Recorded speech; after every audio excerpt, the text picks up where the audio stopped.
Comscore नुसार आता isakal.com आहे देशातील नंबर 1 ची मराठी न्यूज वेबसाईट। प्रत्येक अपडेटसाठी isakal.com ला नक्की भेट द्या।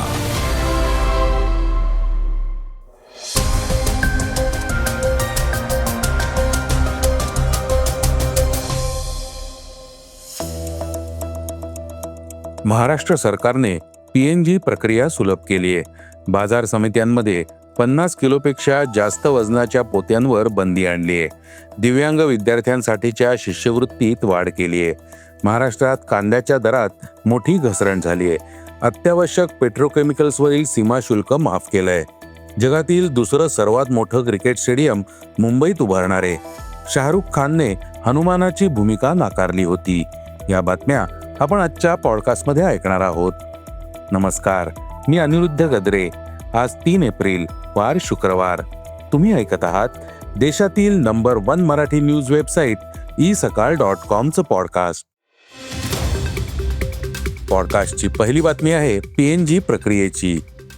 केंद्र सरकारच्या आदेशानुसार महाराष्ट्र सरकारने राज्यभरातील सिटी गॅस वितरण प्रकल्पाला गती देण्याचा महत्त्वाचा निर्णय घेतला आहे। राज्याचे अन्न आणि नागरी पुरवठा मंत्री छगन भुजबळ म्हणाले की 30 जूनपर्यंत सर्व आवश्यक परवानग्या मिळण्याच्या अपेक्षेने काम सुरू करण्याचे निर्देश देण्यात आलेत। राज्यात LPGच्या वापरावर बंदी असल्याने सरकार पर्यायी इंधन म्हणून पाईपद्वारे पुरवल्या जाणाऱ्या नैसर्गिक वायूचा पुरवठा वाढवण्यावर लक्ष केंद्रित करतंय। यासाठी विविध परवानग्या मिळवण्याची प्रक्रिया सुलभ करण्यात आली आहे। परवानगी आदेश 24 तासांच्या आत जारी केले जात आहेत। महत्त्वाची बाब म्हणजे PNG प्रकल्पांसाठी स्थानिक स्वराज्य संस्थांच्या परवानगीची अट काढून टाकण्यात आली आहे। विविध शुल्क देखील माफ करण्यात आलेत। भुजबळांनी हेही स्पष्ट केलं की ज्या भागांमधून CGD पाईपलाईन जाणार आहे त्या भागांमध्ये घरगुती, व्यावसायिक आणि औद्योगिक वापरासाठी PNG पुरवठ्यास परवानगी दिली जाईल।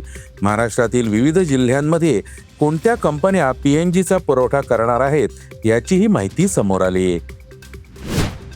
पॉडकास्टची दुसरी बातमी आहे कृषी मालाच्या पोत्यांबाबत। राज्यातील सर्व कृषी उत्पन्न बाजार समित्यांमध्ये आता कृषी मालाच्या पोत्यांचं आणि पाकिटांचं कमाल वजन 50 किलोग्रॅम पर्यंत मर्यादित ठेवण्यात येणार आहे। जागतिक कामगार परिषदेच्या मार्गदर्शक तत्वांनुसार आणि राज्यातील माथाडी मजुरांच्या दीर्घकाळापासूनच्या मागण्यांना प्रतिसाद म्हणून हा निर्णय घेण्यात आलाय।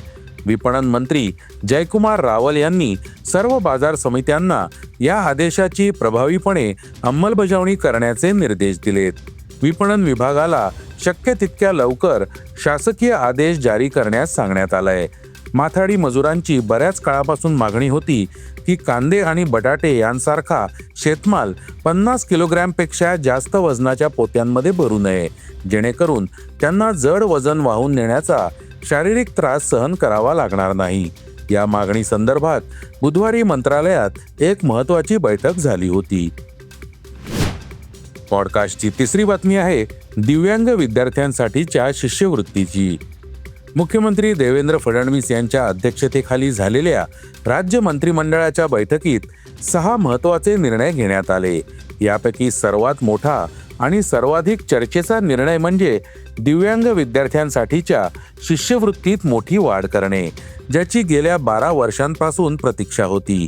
दिव्यांग कल्याण विभागामार्फत चालवल्या जाणाऱ्या शिष्यवृत्ती योजना 8 ते 34 वर्षे जुन्या होत्या। त्यात सुधारणा करण्याची मागणी बऱ्याच काळापासून होत होती। फडणवीस मंत्रिमंडळाने अखेर ही मागणी मान्य करत बालवाडी ते 8वी इयत्तेपर्यंतच्या सर्व 21 प्रकारच्या दिव्यांग विद्यार्थ्यांसाठीची शिष्यवृत्ती दरमहा 100 ते 200 रुपयांवरून 500 रुपये केली आहे। 9वी ते 10वी इयत्तेतील निवासी विद्यार्थ्यांना दरमहा 800 रुपये तर अनिवासी विद्यार्थ्यांना दरमहा 600 रुपये मिळतील। इयत्ता 11वी आणि 12वीच्या निवासी विद्यार्थ्यांना दरमहा 1000 रुपयांची शिष्यवृत्ती मिळेल तर अनिवासी विद्यार्थ्यांना 800 रुपये मिळतील। सरकार इयत्ता 11वी आणि 12वीच्या दिव्यांग विद्यार्थ्यांचं शिक्षण शुल्क देखील भरेल। पॉडकास्टची चौथी बातमी आहे कांद्याच्या दराची। महाराष्ट्र राज्य कांदा उत्पादक संघटनेने कांद्याच्या दरात होणारी मोठी घसरण रोखण्यासाठी सरकारने तातडीने बाजार हस्तक्षेप योजना लागू करावी असं आवाहन केलंय. संघटनेच्या मते भावातील घसरणीमुळे शेतकरी गंभीर आर्थिक संकटात सापडलेत. महाराष्ट्र राज्य कांदा उत्पादक संघटनेचे अध्यक्ष भरत दिघोळे म्हणाले की कांद्याचे भाव 50% अधिक घसरलेत, जे स्पष्टपणे नाईलाजाने विक्रीची परिस्थिती दर्शवते आणि MIS लागू करण्याच्या निकषांची पूर्तता करते. तात्काळ कारवाई न केल्यास राज्यव्यापी आंदोलने होतील असा इशारा त्यांनी दिलाय. शेतकऱ्यांना दिलासा देण्यासाठी सरकारने तातडीने कारवाई करावी असं आवाहनही केलंय. पॉडकास्टची 5वी बातमी आहे पेट्रोकेमिकल उत्पादनांची.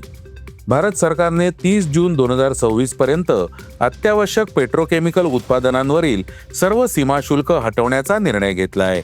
देशातील उद्योगांना अत्यावश्यक कच्च्या मालाचा अखंड पुरवठा सुनिश्चित करणे, खर्च कमी करणे आणि पुरवठा साखळी कायम राखणे या उद्देशाने सरकारने तात्पुरता दिलासा म्हणून काही उत्पादनांवरील शुल्क हटवलेत. या सवलतीमुळे पेट्रोकेमिकल कच्च्या मालावर अवलंबून असलेल्या प्लास्टिक, पॅकेजिंग, वस्त्रोद्योग, औषध निर्माण, रसायने, ऑटो पार्ट्स आणि इतर उत्पादन क्षेत्रांसारख्या अनेक क्षेत्रांना फायदा होण्याची अपेक्षा आहे. अंतिमतः यामुळे ग्राहकांनाही दिलासा मिळेल. पॉडकास्टची 6वी बातमी आहे क्रीडा क्षेत्रातून. भारतीय क्रिकेटची नर्सरी म्हणून ओळखल्या जाणाऱ्या मुंबईसाठी एक मोठी आनंदाची बातमी आहे. वानखेडे आणि ब्रेबॉर्न सारख्या ऐतिहासिक मैदानांनंतर आता मुंबई महानगर प्रदेशात एक असं क्रिकेट स्टेडियम बांधलं जाणार आहे ज्याची भव्यता आणि क्षमता संपूर्ण जगाला आश्चर्यचकित करेल. मुंबई क्रिकेट असोसिएशनचे नवनियुक्त अध्यक्ष अजिंक्य नाईक यांनी हा महत्त्वाकांक्षी प्रकल्प प्रत्यक्षात आणण्यासाठी कंबर कसली आहे. मुंबई महानगर प्रदेशात 1,00,000 प्रेक्षक क्षमतेचं अत्याधुनिक क्रिकेट स्टेडियम बांधण्यासाठी जमीन आणि संसाधनांच्या उपलब्धतेवर चर्चा करणे हा त्यांचा मुख्य उद्देश आहे. आपल्या निवेदनात अजिंक्य नाईक यांनी याला महाराष्ट्राच्या क्रीडा क्षेत्रासाठी एक निर्णायक क्षण म्हटलंय. पॉडकास्टची शेवटची बातमी आहे शाहरुख खानची. शाहरुख खानची 15 वर्षे जुनी मुलाखत सोशल मीडियावर व्हायरल होतीये. ही मुलाखत शाहरुख खानने 2011 मध्ये त्याच्या रा.1 चित्रपटाच्या प्रमोशन दरम्यान दिली होती. शाहरुख खानने प्रसिद्ध चित्रपट समीक्षक तरण आदर्श यांना एक मुलाखत दिली, ज्यामध्ये त्याने एक मोठा खुलासा केलाय. यावेळी शाहरुख खान म्हणाला होता, टॉप गन सारखे कल्ट चित्रपट बनवणारे प्रसिद्ध हॉलिवूड दिग्दर्शक टोनी स्कॉट माझ्याकडे एक वेगळी संकल्पना घेऊन आले होते. टोनी स्कॉट म्हणाले होते की जेव्हा बॅटमॅन आणि सुपरमॅन प्रचलित होते तेव्हा भारताकडे हनुमानाच्या रूपात एक खरा सुपर हिरो होता. त्यांना हनुमानाला आंतरराष्ट्रीय स्तरावर एक आधुनिक सुपर हिरो म्हणून सादर करायचं होतं. टोनीची इच्छा होती की चित्रपटातील अभिनेता एका सामान्य माणसासारखा दिसावा. पण शाहरुख खाननेही ही ऑफर नाकारण्यामागचं कारण उघड केलं. शाहरुख म्हणाला, ती खूप जुनी गोष्ट आहे आणि त्यावेळी हॉलिवूड चित्रपटात काम करण्याइतकं माझं इंग्रजी चांगलं नव्हतं. मी गमतीने म्हणालो होतो की जर टोनीने मला बोलू न शकणाऱ्या व्यक्तीची भूमिका देऊ केली असती तर कदाचित मी ती केली असती, असं त्याने सांगितलंय. हे होतं isakal.comचं पॉडकास्ट, अर्थात सकाळचं पॉडकास्ट. उद्या पुन्हा भेटूयात. हे पॉडकास्ट तुम्हाला कसं वाटलं जरूर कळवा. त्याला रेटिंग द्या आणि इतरांना रेकमेंड करा. धन्यवाद. Script and research by Vrushal Karmarkar.